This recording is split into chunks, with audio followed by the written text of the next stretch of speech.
So this guy's about to try and scam the lottery out of $24 million. Now his name is Eddie. He lives in Iowa and he's a computer programmer, and he also works for the Multi-State Lottery Association. And he's gonna use this position there to enact this wild scam. See, Eddie is actually the director of security at the Multi-State Lottery Association, and part of his job involves designing the software that randomly picks the winning numbers for these lotteries. And so Eddie's been working in this job for like 2 years, and then one day, everything changes. Cause he's at work and he's chatting with a coworker, and coworker is joking around and he asks Eddie if he's put his own secret winning numbers into the software. And Eddie is like, say what now? And coworker's like, bro, you wrote the software so you can set the winning numbers. And Eddie's like, oh snap, that's right. I'm the one writing the software. I actually could rig this whole thing and win the lottery and make myself rich. And that is exactly what he's gonna do. So Eddie gets right to work and he starts writing code on the Multi-State Lottery Association computer. And this code will basically help predict the winning numbers. Then, one night, he's working late in the office and there's no one else around. So he gets some of those yellow sticky notes and he starts writing down the different sets of possible winning numbers for this lottery that's about to happen all the way over in Colorado. Now, the jackpot for this lottery in Colorado is a big fat $4.8 million.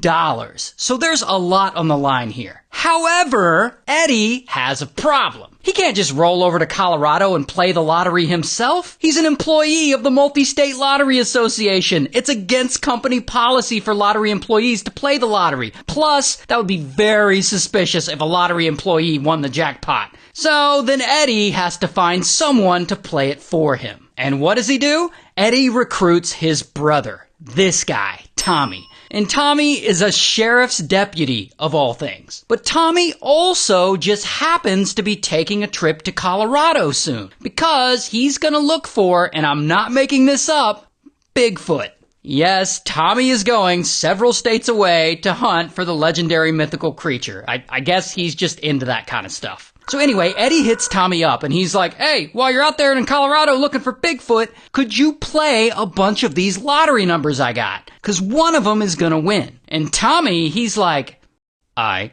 Now, while Tommy's out there in Colorado, he doesn't actually find Bigfoot. Womp womp. But he does buy up a bunch of lotto tickets. And sure enough, when the time comes and they draw the winning lottery numbers, boom, one of Tommy's tickets wins. However, he doesn't actually win $4.8 million, because some other people win too, so the winnings are split between him and some other random winners. Regardless, Tommy ends up getting a cash payout of nearly $570,000, and he goes and he splits it with Eddie. Not a bad payday. Oh, but Eddie's scam is not over yet. That was way too easy. So for the next 10 years, Eddie uses his magic software and he gets the winning numbers, and he has another person, Tommy or whoever else he's scamming with at the time, he has that person go to other states and play their lottery and collect the winnings. And they win big. $22,000 in Kansas, $780,000 in Wisconsin, $900,000 in Oklahoma. Bro is raking it in. Until one day, Eddie makes a big mistake. Because he walks into a convenience store and he buys one of the winning tickets himself. And you can see him here, he's right there in the black hoodie, looking all kinds of shady. Hello. Hello. Can I wait your hot dogs? Yes, sir. And also, this particular lottery he's playing, this ain't no regular lottery. This is the Hot Lotto, which has a massive jackpot of $16.5 million. So, of course, he buys the tickets and he picks the numbers, and the ones he picked end up being the winner. And bam, he wins the jackpot. But, again, there's a problem. He still can't collect it himself. He's got to go find someone else who can. Meanwhile, the lottery commission, they know someone won. They know someone bought the winning ticket. They just don't know who. So they're just waiting on whoever to come forward and claim this prize money. And they're like going on TV and they're like making announcements. Well, it's been almost a month since we had announced that we had a hot lotto, $16.5 million hot lotto winner. The Iowa Lottery has been looking and asking for everyone to please check their tickets. So Eddie, he's got to collect this money. So he hits up his friend in Texas, this guy, Robert. And Robert, he's been already helping him with this lotto scam. And Eddie asked Robert to help him figure out how to collect this $16.5 million jackpot he just won. So Robert hits up a guy in Canada that he knows, and he asks him to call into Iowa and claim the prize. So then, 10 months after the winning numbers were announced, this random guy from Canada calls into Iowa claiming he's got the winning lottery ticket.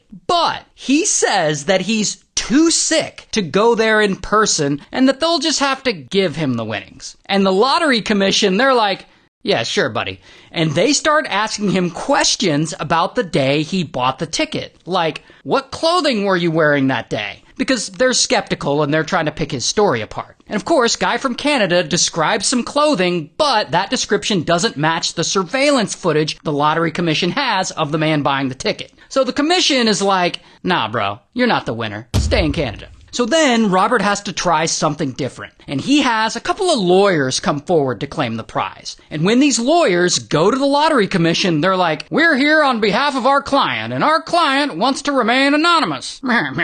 Ladies and gentlemen, we have the winning ticket, but we don't have the person nor all of the background information about this winning ticket. And again, the lottery commission gets very suspicious, especially because in Iowa, the identity of any given lottery winner is always made public. So the lottery commission is like, nah. And they don't pay out the winnings. Ladies and gentlemen, the hot lotto jackpot claim has been withdrawn. I mean, they know something shady's going on. So instead, they start looking into this anonymous winner who allegedly sent his lawyers. And eventually, they ask the police to get involved. So then police get involved. And even they are having a hard time figuring this out. But they go and they check out the surveillance footage from the convenience store where the winning lottery ticket was bought. Now, obviously, from this footage, you can see a man in a black hoodie, but you can't identify who that is. Like, the quality is just trash. So police, they go and they release this footage to the public. And they ask the public to help them identify the guy who bought the winning lottery ticket. So then, finally, after investigating this for nearly 4 years, kaboom, police get a tip. And it's someone telling them that the person in the video is a guy they know